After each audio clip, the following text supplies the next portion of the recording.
pagi Pak Teja. Ya, pagi. Bersama kita semua. Halo. Ada 4, jadi halonya 4 kali ya. Iya.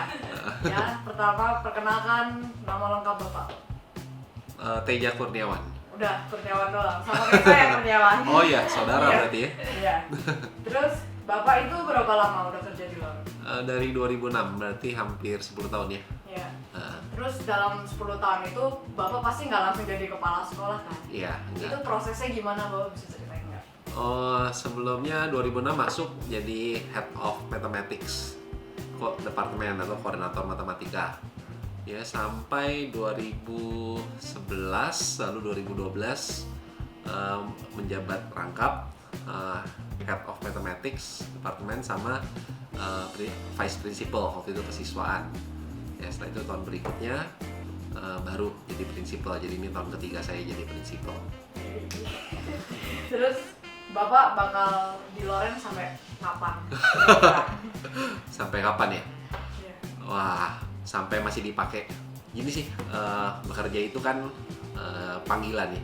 Panggilan sampai ketika ada panggilan lain yang lebih besar, di mana Tuhan mengutus kita ke tempat yang lebih besar gitu, untuk melakukan tanggung jawab yang lebih besar. Gitu. Ya. Terus ada tantangan nggak saat menjadi kepala sekolah? Banyak, karena gini, pertama dari tampilan nggak ada yang percaya saya kepala sekolah. Ya, kalau saya rapat kemanapun ditanya kepala sekolahnya mana, saya gitu. Oh, kepala sekolah gitu kan, mungkin lebih cocok jadi apa? Bukan kepala sekolah kali ya, owner kali ya. Ada yang beli di sini. Oke, ya jadi yang nggak pernah juga dari SD sampai SMA kalau ditanya cita-cita apa gitu, suka ini kan nggak pernah sih tulis sekalipun jadi kepala sekolah gitu. Tapi panggilan Ya. Tuhan kepala sekolah. Betul, itu dia yang saya maknai, jadi panggilan, ada tanggung jawab di situ. Terus kan kita kan masuk kelas 10, berarti Bapak pertama kali jadi kepala sekolah kan? Betul. Itu gimana Bapak ketemu kita, itu pertama kali Bapak ngapain? Bapak gimana gitu loh kayak? Sebetulnya sih kalau ketemu anak-anak nggak masalah, karena kan beberapa dari kalian waktu koordinator pun kan ketemu banyak dari kalian tuh, ada yang saya udah kenal dari SD gitu kan, SMP-nya ketemu lagi gitu ya. Jadi kalau deg-degannya sih enggak sih ya, tapi tanggung jawabnya itu yang, dan beban kerjanya itu yang berbeda gitu ya.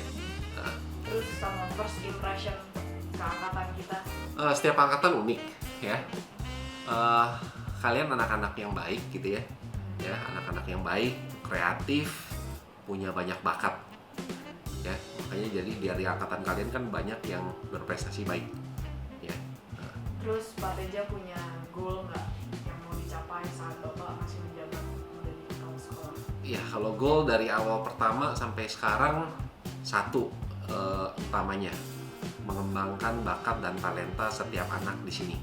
Ya, bahwa goal saya semua anak harus punya konsep diri yang benar, bahwa mereka harus yakin ini gimana sekolah bantu anak-anak yakin mereka tuh punya potensi semua ya, sehingga mereka pede, mereka punya konsep diri yang benar, bahwa ayo kita semua masing-masing punya potensi yang kita mau kembangkan, jadi jadilah positif, jadilah memberi positif impact buat lingkungan sekitar ya, karena sekecil apapun bakat seseorang pasti dia punya bakat ya. Sekarang masuk ke topik angkatan kita. Oke. Satu kata yang deskripsiin angkatan kita secara keseluruhan. Usil. Kenapa? Kenapa usil? Usil ya, apa ya, badannya SMA tapi banyak kejadian yang bukan SMA gitu, udah kayaknya udah kalau di SMA kurang pas gitu ya. Ya, nggak tahu kayak apa, MKKB kalau kata anak saya. Tahu MKKB? Tahu. Ya, tapi ya itu part ya, itu akan kalian kenang seumur hidup gitu ya, bahwa masa SMA itu masa terindah ya, kalian akan kenang ya. Tapi ya nggak apa-apa, jadi kenangan aja, yang nggak usah dilanjutin, apalagi kuliah terjadi makin aneh gitu ya. Tapi itu lebih baik sekarang terjadi daripada nanti udah umur, udah punya anak malah masih aneh kelakuannya gitu kan. Ya, semoga-moga ntar kalian ketemu reunian 20 tahun lagi gitu kan, loh kok kelakuan nggak berubah, nah itu hati-hati tuh ya. Oke. Terus murid paling berkesan yang Bapak bakal kangen kalau aduh punya orang gitu loh. Waduh, intinya sih semua ya. Semua punya kesan masing-masing. Setiap anak, yang tadi saya katakan, ada yang bagus sekali di olahraga, ada yang bagus sekali di akademik bidang tertentu, ada yang bagus sekali di art, ada yang bagus sekali di syuting video. Caraka kan ini termasuk nih yang bagus banget ya. Jadi masing-masing tuh kesannya beda-beda gitu ya. Ya, tapi kesan positif ya. Terus pesan untuk kita yang mau kuliah. Oh, yang mau kuliah ya. Oke. Kalian harus punya prinsip hidup yang benar. Harus punya prinsip hidup yang benar ya. Tahu Stephen Curry? Tahu, tadi kita nonton itu. Oh, tadi itu ya. Belum kesini.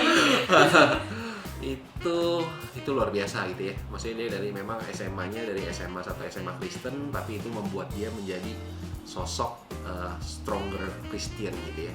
Sampai kan terakhir MVP ya. Nah, itu menurut saya bahkan sampai sekarang pun dia tulis di sepatunya, I can do all things ya through Christ gitu ya. Maka ada 14.3 kan? Tahu itu dari mana? Dari Alkitab. Kitabnya apa? Oh, kitabnya 4.2.13 di sepatunya. Iya. Itu dari Lukas. mana? Lukas? Nggak tahu, saya nggak tahu Pak. Filipi 4 ayat 13 ya. I can do all things through Christ gitu ya. Saya dapat melakukan segala perkara, dapat bertanggung dalam Dia yang memberi kekuatan. Kalian semua entah apapun agamanya, coba ambil satu moto hidup yang positif yang bisa kalian bawa kemana-mana. Itu sebagai bekal ya, bekal ketika menghadapi situasi apapun, situasi seberat apapun. Kalau kalian punya satu moto hidup yang baik, itu yang menjadi kita bilangnya purpose driven gitu ya, purpose driven life kalian gitu ya.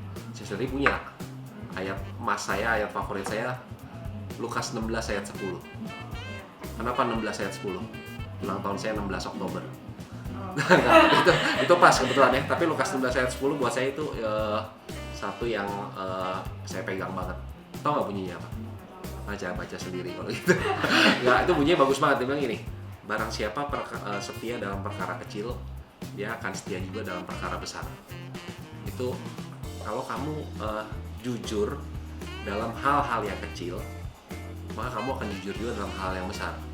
Ya, kalau kamu melakukan hal yang benar dalam kecil, pasti kamu juga akan benar dalam hal yang besar. Ya, penjahat besar itu nggak akan muncul mendadak tiba-tiba. Koruptor kelas kakap nggak akan muncul toto mendadak jadi selama ini baik toto jadi koruptor kelas kakap, nggak bakal. Itu dia mulai dari kejahatan kecil, berani sedikit tidak setia dalam hal-hal yang kecil, lama-lama terbiasa, hati nuraninya mati, melakukan hal yang besar. Ya, setia dalam hal yang kecil. Ya, itu aja, nggak usah berpikir gimana cara merubah dunia, kalian pasti udah tahu. Gampang lah, mulai aja merubah diri sendiri. Ya, diri sendiri dulu aja, musuh terbesar kan kata orang diri sendiri ya, bukan orang lain loh. Ya, diri sendiri aja, gimana caranya menjadi solusi buat lingkungan yang paling kecil, lama-lama bangsa negara, baru dunia. Udah, kasih Pak. Oke, ya. Terima kasih Pak. Ya. Oke, bagus ya. Yuk. Kasih Pak. Oke, mutlak ya. Kasih Pak. Makasih Pak. Ya, mutlak ya. Banget. Iya, nggak tahu tuh siapa yang gambar. Itu yang paling lucu itu sih. Baru juga nggak sih Pak? Enggak, tapi mirip kembar ya. Iya. Toby sama Troy. Lucu banget. Sekarang kelas berapa sih Pak? Kelas 5 sama 6. Lucunya bentar lagi hampir hilang. Nah, ini mereka. Satu SMP, yang satu masih SD. Udah setahun doang.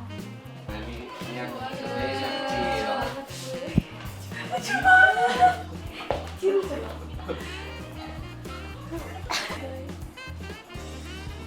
Oke. Gak apa-apa. Kalau kita bikin kan gak pernah denger cerita gitu ya. bapak gitu. Udah beda sekarang. Pak nggak mau cewek Pak satu lagi. Wah. Ya, Nah, udah. 2 anak cukup. Mensukseskan program pemerintah. Waduh, bener juga.